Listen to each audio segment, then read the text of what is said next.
This is still January 27th, and this is video number 10. Hopefully this will be a lot shorter because I just wanted to show you this one thing. I'm filming, I usually film in the morning and this is nighttime, so I just wanted to get this done because I think this is really important.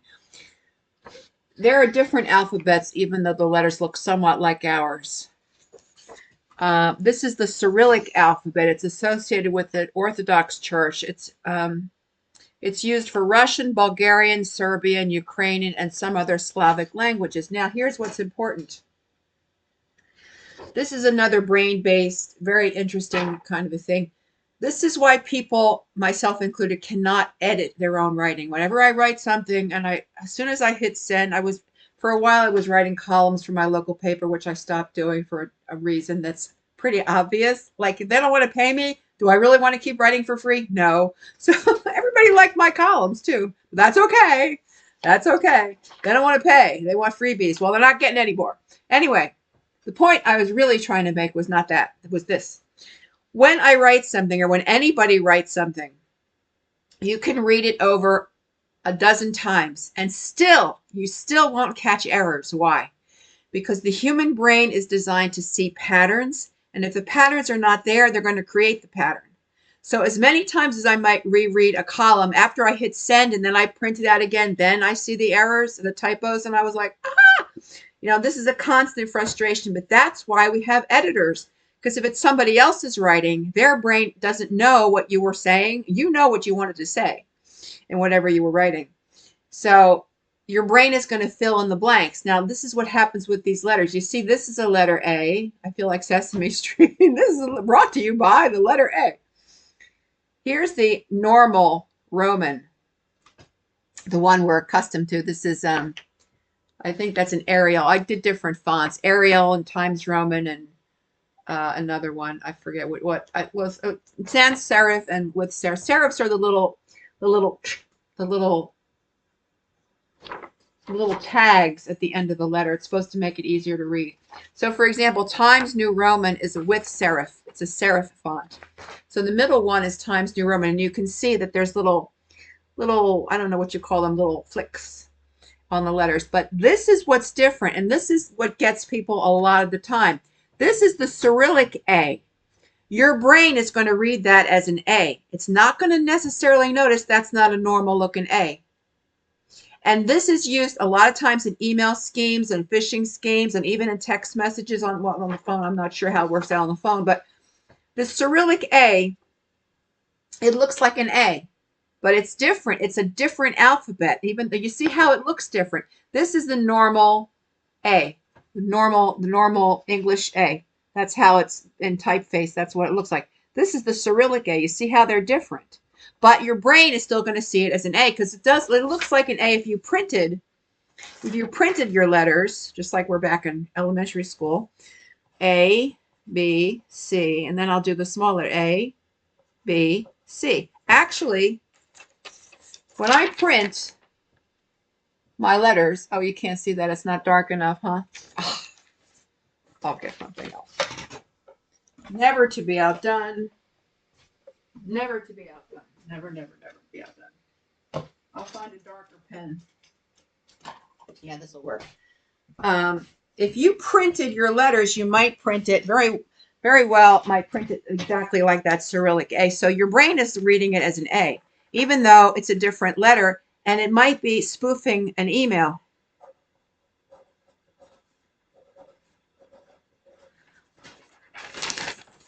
Right? I should have gotten a bigger Sharpie. Oops. Can you, I don't know, you're not going to answer me. What am I saying? Can you see that? No, you're not. It's not a class, Sherry. This is YouTube. Anyway, I think you get the idea. If you were printing with a pen or a pencil, you might draw the A exactly like that. You might very well. But if it's written down in typeface and it's in an email, watch out because there's something wrong. They might want you to think this is Apple or this is some other legitimate company. If they use this A, they can get away with it. And they've done this a lot with the Cyrillic A. So be aware. It's so hard to keep track of everything. It really is exhausting when you think about it. Life would be so much easier if people were just honest. But unfortunately, $18,000 later, I have been smacked in the face, with the knowledge, the unwelcome knowledge that people are not really necessarily honest, or a lot of people. Some people are, but a lot of people are not. A lot of people are not. So beware the Cyrillic A. This is Cyrillic. That's probably not legit. The second and the top one is the normal one. Probably is legit. And what I meant by hovering, you get your mouse and you just swing the mouse over to where the address should be. And then what I saw today was my emails. Those emails were already opened up. That might have been something that Comcast did. I'm not sure. But if the email's not opened up and you want to know who really sent it, you get your mouse and you don't have to click anything. You just hover. You just move the mouse over where the address should be and the thing will open up, and then you'll see, is it a legit email from a legitimate company, or is it one of these long things that some idiot in somebody's basement somewhere thought up. There was one other thing. This is kind of uncomfortable. This should be the subject of a complete video, but it's hard to stop when I start with this. This should be another topic of a whole other video that'll probably take a really long time to explain, but it's something that bears mentioning. We might, as Americans and British, and I guess Australians too, the people in what they call the English-speaking West, right? You might want to ask yourselves why they're doing this to us. One is that we have more money than they do. And if you look at the exchange rates, that's going to tell you the whole story. The exchange rate of the Indian rupee to the American dollar, wow. And their economies are not real healthy. So this is a way to make a boat ton of money, a boat ton or a buttload or some kind of load, a lot, like a whole lot, more money than they ever would have imagined in 100 lifetimes that they could have made, given the exchange rate. If they make 10,000, they're basically set for life, and probably their family is too. That's how bad their economies are. We couldn't live on 10,000 for not too many years anyway here. But they could. So that's one motivation. The other motivation is, guys, they don't like us. This might come as a surprise to a lot of Americans because we're so accustomed to USA, USA, rah, rah, rah, we're number one. Well, that's what we think. But the rest of the world doesn't agree with that. Believe me on this. I lived overseas for almost 10 years in different sections. I lived in Japan for 4 years. I lived in Germany for just about 5 years. And in the meantime, I traveled to a lot of places and I spent a lot of time on the internet. I talked to a lot of people from a lot of different places and always have for years and years. And I can't tell you how many times I was stuck in some little dive bar somewhere in Japan or in Germany, listening to other expatriates from other countries trash the United States. And I hate to say this, but it's sometimes with good reason. I mean, if your country gets invaded for no damn reason, you really think we're going to be, all eating McDonald's hamburgers and waving little American flags and saying how wonderful the United States is? I don't think most Americans realize how much crap we have created all across the globe. We are not the heroes. We are not necessarily the good guys. We've created a lot of distress, and we continue to do so with the kinds of regimes we support. People don't like us. I'm sorry. People do not like Americans. Now, if you travel overseas and they get to know you personally, they might like you personally because Americans really, they're pretty friendly. They're pretty open. They're pretty democratic, easygoing. Mostly, a lot of us, at least the ones who tend to travel, they kind of liberal, free thinking. They're tolerant of everybody. Mostly, if they're traveling, they better be. But the rest of us, they don't like what the governments have done. And not just one government, but like all of them. All of them have made, either drone attacks or starting wars that were needless and just basically being a big bully everywhere. If you look all across the globe, do you know how many military stations we have everywhere? Like everywhere? It's like the beast with 7 backs. It's like we have military installations every place, even in Cuba, which is technically we're not in relations with them at the moment, and haven't been for a long time. But the point is, if you wonder why they're doing this partly because they're dirt poor compared to our economy, and the exchange rate is so favorable. If they can get a couple of US dollars, they become rich overnight. And I mean filthy rich in their economy. That's one motivation. The other motivation is they don't like us. And some of the callers on Pierogi's channel, on Scammer Payback channel, they've actually said this. They've actually said this. He's gotten them to talk. And a couple of them have actually been very frank and have said, we're out to screw Americans any which way we can, and the British too. Because who were the two great colonial powers? Britain and the United States. Now, the United States might be more of an economic colonizer, but we're still a colonizer. And people don't like us. They don't like us. Basically, all over the world, they don't like us. The one exception, in my personal experience, were the Germans, and that could possibly be because we were really good to them in the post-war. And the Japanese, too. They were expecting to get beaten up, and instead of beating them up, we built up their economies. And they're the two strongest economies in the world today, which was actually a good strategy. Keep your friends close, but your enemies closer. The Godfather, right? Well, that wasn't such a bad strategy as it turned out. Now we have two close allies that formerly were enemies. But aside from the Germans and the Japanese, I never heard any Germans trashing us, which is kind of interesting for, I guess, lots of reasons for that. But there were other people. Indians trashed us, the people that I met overseas, the French. Some of the British don't care for us either, to be honest. The Russians are kind of scared of us. The Chinese, you don't hear too much from them because they keep kind of things quiet, kind of they have to. But I don't imagine they like us either. Really, nobody likes us. We're like the bully on the playground that's always knocking people around. And then because we're so big, we're more big and powerful than all the other kids, people will hang back and be resentful, but they won't necessarily come up against you openly because you don't want to get your ass kicked and destroyed, which we will do. We have the military capability to destroy just about anyone.